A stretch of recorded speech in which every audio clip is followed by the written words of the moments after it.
Salut tout le monde et bienvenue à la chaîne. Et donc aujourd'hui on va donc voir une cinquième commande, enfin peut-être pas cinq, mais enfin c'est notre cinquième cours. Et donc on va voir une nouvelle commande aujourd'hui et ça va être la commande cat. Donc c'est CAT. Juste comment on l'écrit, c'est juste comme ça.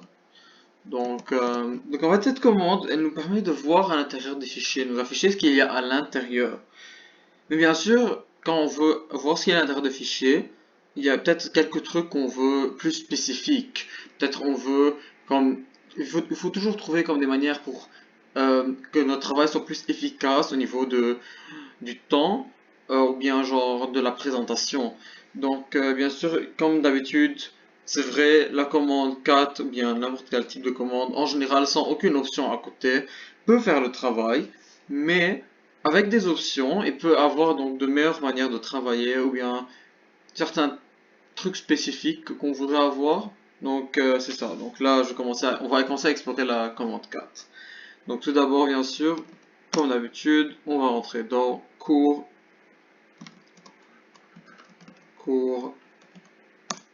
et cette fois-ci, on va rentrer dans leçon 5. Comme vous le voyez, il n'y a rien à l'intérieur de leçon 5 cette fois-ci, parce que ça ne vaut pas la peine de faire quelque chose à l'avance, parce que c'est en fait des exemples qui fonctionnent l'un à la suite de l'autre cette fois-ci. Donc tout d'abord, donc déjà on peut, comment créer un fichier? Donc déjà, cat peut créer un fichier. Au lieu de faire touch, on peut directement créer un fichier. Tout ce qu'on a à faire, c'est juste faire cat. Le nom du fichier, non, pas le nom du fichier. On doit mettre le symbole du plus grand au plus petit. Donc ça va être, pardon, ça va être ça. Donc plus grand, cat plus grand, et le nom du fichier. Dans ce cas-là, on va le nommer 2021, juste parce qu'on commence, aujourd'hui c'est la veille du nouvel an. Donc, et puis là, il nous dit, vous pouvez écrire à l'intérieur. Donc là, on peut écrire à l'intérieur du fichier directement. Donc si on veut, on peut commencer à écrire, on va dire, demain,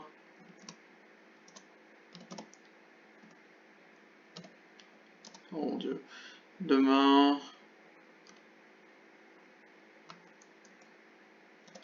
le nouvel an. Ah, bon, bah, juste demain, on va dire, demain. Voilà. Et pour sortir de ça, donc en fait, on peut écrire autant qu'on veut, on peut écrire bonjour, faire virgule, je suis heureux, on va dire, point. On peut écrire ça. Et puis, tout ce qu'on a à faire pour sortir, parce que bien sûr on ne peut pas sortir, on fait CTRL D. Pardon. CTRL D. Voilà. Il faut sauter à la ligne puis faire CTRL D. Donc là on est sorti. Donc là comme on peut voir, on a maintenant quelque chose qui s'appelle de 2021, qui est un fichier. Donc techniquement ça c'est une fonction de 4, mais ça c'est pas la plus simple. Mais j'ai voulu faire comme ça parce que pour marcher par ordre. Donc Donc là, on a un fichier qu'on a créé avec cat, donc c'est la première fonction. Mais une autre fonction de cat, c'est juste voir ce qu'il y a à l'intérieur. Donc au lieu de rentrer avec un outil comme nano ou bien grep ou quelque chose, ouais, quelque chose comme ça à l'intérieur avec nano, on va dire. Tout ce qu'on a à faire, c'est en fait créer cat, puis juste écrire 2021, parce que si on veut juste les voir, parce qu'on ne va pas modifier de cette manière. 4 2021. Il va nous écrire demain, j'avais fait un saut, bonjour, je suis heureux. Donc voilà pour genre si on veut afficher le contenu d'un fichier sans entrer dans un éditeur de texte. Donc là, une autre fonction. Imaginons on veut voir plusieurs fichiers en même temps. Donc là, j'en ai juste un seul, donc on va créer un super rapidement. On va faire 4, puis on va faire 2020, puis on va dire l'année, c'est fier, enfin bref. Année finie. Je fais un espace, CTRL D. Donc là, bien sûr, on a les deux. Donc là, on va dire la nouvelle commande de 4.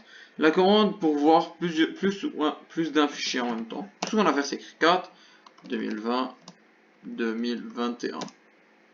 Donc c'est écrit année finie, parce que le premier c'était 2020, année finie. Juste après il a affiché demain, bonjour je suis heureux. Donc voilà, on a déjà vu, donc on a vu la commande qui crée un fichier avec 4, la commande qui affiche le contenu d'un seul fichier et la commande qui affiche un ou plusieurs fichiers. Donc c'est bon pour ça pour l'instant. Donc là, si on veut rentrer sur quelque chose de plus spécifique, peut-être, on va voir, on va voir, c'est quoi la ligne, à quelle ligne se trouve le mot bonjour. Là, c'est bien sûr c'est clair, il y a juste 3 lignes, trois lignes en tout, donc c'est la troisième ligne. Mais imaginons qu'on a un paragraphe de 20 mots, de 20 lignes, et on veut savoir à quelle ligne se trouve un mot précis. On n'a pas envie de compter à chaque fois. Peut-être c'est peut-être de 100 lignes. On va pas juste compter. Donc, qu'est-ce qu'on va faire? Tout ce qu'on a à faire, c'est écrire 4 avec l'option -n, et puis avec le nom. Donc là, ça va être 2021. Et comme vous le voyez, chaque ligne a été numérotée. La première ligne, 1, bac de main, 2, 3. Donc, exemple, si on vous pose la question à quelle ligne se trouve le mot bonjour, ça va être la troisième ligne. Peut-être pas une question si simple, mais c'est comme ça qu'on peut trouver très rapidement, de manière très efficace, à quelle ligne se trouve un mot. Donc là, ça c'est pour la numérotation avec l'option -n.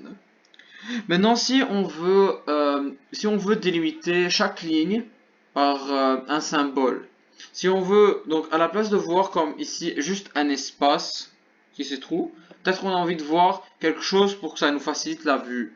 Parce que c'est vraiment plus facile de voir quelque chose qui se trouve à cet emplacement au lieu de juste voir un vide. Donc qu'est-ce qu'on va faire? Et en général, donc qu'est-ce qu'on va faire? On va utiliser l'option -e. Qu'est-ce que l'option va faire? C'est en fait placer un symbole dollar à chaque fin de ligne. Et bien sûr, si la ligne est vide, elle va juste mettre un dollar à la fin, si on a fait un espace. Donc, comme vous allez voir, donc ça va être 4 -e 2021. Comme vous le voyez, on a un dollar ici, un dollar là, un dollar là. À chaque fin de ligne, il y aura un dollar. Et vraiment, comme vous le voyez, ça facilite vraiment la vue. Comme, je le dis peut-être pour moi, mais en général, imaginons qu'on avait aussi un long paragraphe. Peut-être ça confond un peu quelquefois de voir le dollar, un espace comme ça, et peut-être ça confond peut-être ça nous confond, c'est plus où on était en train de lire, peut-être. Donc quand on voit un dollar, ça nous facilite de mieux lire. Et aussi, je vous conseille de faire la même chose avec Word, mais c'est comme une sorte de P, quelque chose comme ça. Mais oui, c'est très conseillé de faire ça. Donc voilà pour cette option. Donc là, on va voir si on veut changer les informations qui se trouvent à l'intérieur d'un fichier. Donc là, moi, j'ai mon 2021 qui comprend demain avec dollar, bonjour, je suis heureux. Imaginons qu'on veut... et puis on a aussi 2020 dans lequel il y a année finie. Imaginons que j'ai envie d'enlever tout le contenu de 2020 et le remplacer par le contenu de 2021. Donc, je n'ai pas envie, bien sûr, de écrire à nouveau ce qu'il y a à l'intérieur, déjà effacer ce qu'il y avait à l'intérieur de 2020 pour écrire après, juste recopier. Parce que, bien sûr, imaginons que c'est un gros paragraphe aussi. Il faudrait peut-être prendre une photo, peut-être faire un copy-paste, rentrer sur l'autre, faire copy-paste, vous pouvez faire ce que vous voulez.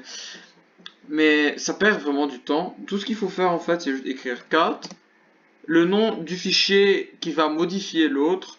Donc là, dans ce cas-là, ça va être 2021, le symbole de plus grand, et puis celui qui va être modifié, qui est 2020. Donc là, si on voit, donc déjà, on a bien sûr les deux encore. Si on fait 4 sur 2020, c'est écrit demain, bonjour, je suis heureux. Donc voilà, ça a pris le contenu de 2021, et ça l'a pris pour lui-même. Et bien sûr, si on fait 4 2021, il y aura toujours la même information. Donc voici pour cette commande. Puis la commande... Donc, ok. Donc imaginons qu'on ne veut pas faire ce qu'on vient de faire maintenant.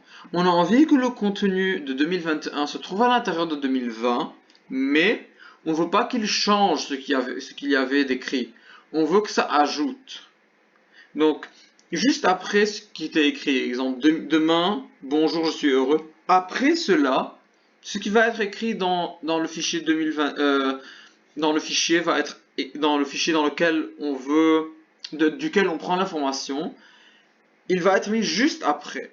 Donc au début, je vais juste rentrer pour ajouter une phrase à 2021, juste pour que vous puissiez pouvoir voir que c'est pas juste un copy-paste, mais qu'il y a vraiment une différence. Donc je vais juste ajouter à la fin de cela, je vais mettre bonne année. Puis c'est bon, on sauvegarde. Oui. Donc là, la même chose qu'avant, on va faire... non, pardon. Ah, si. Ok. Donc on va faire ça, mais ce ne sera pas un seul plus grand, ce sera deux plus grands. Donc de cette manière, ça va prendre le contenu de 2021 et le mettre pas à la place de son propre contenu, juste à la suite. Donc là, on va voir, on va faire 4 2020. Et puis là, comme vous voyez, c'est écrit bonjour, demain, bonjour, je suis heureux. Et puis ça va répéter demain, bonjour, je suis heureux, avec la nouvelle phrase qui n'existait pas avant. Donc c'est pas juste un copy-paste de ce qui existait déjà, et ça j'ai juste mis après. C'est juste ce qu'il avait dans 2021, il l'a pris, il l'a mis. Donc voilà, donc ça c'est pour cette fonction. Et puis je voudrais juste ajouter une dernière. Alors déjà pour commencer, cette technique ne fonctionne que lorsque vous avez déjà les deux fichiers. Si 2021, si 2020 n'existait pas, ça aurait fait une erreur. Donc je vais juste vous montrer. Imaginons qu'on fait 2020-2021 et puis on fait comme ça. Ah, pas cette fonction. Bah oui, c'est la même chose. Puis on fait 2022. Ah, pardon, j'ai oublié un deuxième. Un deuxième. Ah non, c'est ma faute. Pardon. Je voulais dire, si le premier n'existait pas, bien sûr, ça va faire qu'il y a une erreur. On s'entend bien comme il ne prend aucune information. Parce qu'il ne sait pas d'où amener son information, donc il dit, bien sûr, il n'y a pas de fichier qui s'appelle 2023.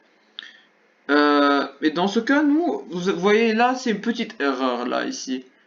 Mais mais peut-être l'erreur, elle est de peut-être genre 6 lignes, peut-être c'est une vraiment grosse erreur, peut-être il y a peut-être genre 7 erreurs différentes. Et vous avez imaginez qu'on ferme le terminal, qu'on le ferme, mais je ne vais pas fermer maintenant parce que je crois que ça va arrêter mon enregistrement. Mais imaginons qu'on le ferme là avec le petit X. Donc en fait, toute l'erreur qui existait là, elle ne s'affichera plus. Donc je l'aurais perdu en fin de compte. Donc, qu'est-ce que je fais? Tout ce que j'ai à faire, c'est en fait déjà on va créer un fichier qui s'appelle erreur, juste parce que j'ai envie de l'appeler comme ça, pour aucune raison. On peut l'appeler comme on veut, bien sûr, ça peut marcher avec n'importe quel fichier. Et puis, on va juste faire la même commande, sauf que, on va faire ça. Pardon. On va faire ça. Erreur. Qu'est-ce que ça veut dire? Ça veut dire que s'il y a une erreur, s'il y a un message d'erreur, l'erreur comme dans ce cas-là, ne sera pas affichée à l'écran, mais sera écrite à l'intérieur du fichier qui se trouve là. Donc, et bien sûr, on met deux fois le signe plus grand parce que s'il y a plusieurs erreurs pour que ça se mette à la suite de l'autre. Donc, c'est bon. Donc là, techniquement, juste pour vous montrer, on n'a pas encore de fichier 2023. 2023 n'existe pas. Il aurait dû avoir une erreur. Le message d'erreur n'a pas été affiché. On rentre dans erreur. On va même pas sans rentrer, juste 4, erreur. Et puis comme vous voyez à l'intérieur, on peut voir que c'était écrit 4, 2023, aucun fichier ou dossier de ce type. En d'autres termes, ça n'existe pas. 2023 n'existe pas en tant que fichier. Mais l'erreur n'a pas été mise à l'extérieur. Elle a été mise à l'intérieur de erreur. Donc ça nous permet de conserver l'erreur. Ce qui est vraiment bien si peut-être on ferme le terminal ou bien si l'ordinateur, je sais pas, peut-être crash ou quelque chose. Donc c'est vraiment bien ça. Bon, dans tous les cas, je crois que c'est bon. J'ai parcouru toutes les fonctions que je voulais voir. Donc j'espère que vous avez apprécié la vidéo. Si vous avez apprécié, donnez-moi, mettez-moi un like sur la vidéo et abonnez-vous à la chaîne. Et j'espère vous voir la prochaine fois. Genre, si vous avez vraiment, si vous avez des questions, bien sûr, mettez dans les commentaires pour de prochaines commandes. Et donc, bonne année, bonne année. J'espère que vraiment 2021 soit une meilleure année pour tout le monde, parce qu'on en a tous besoin.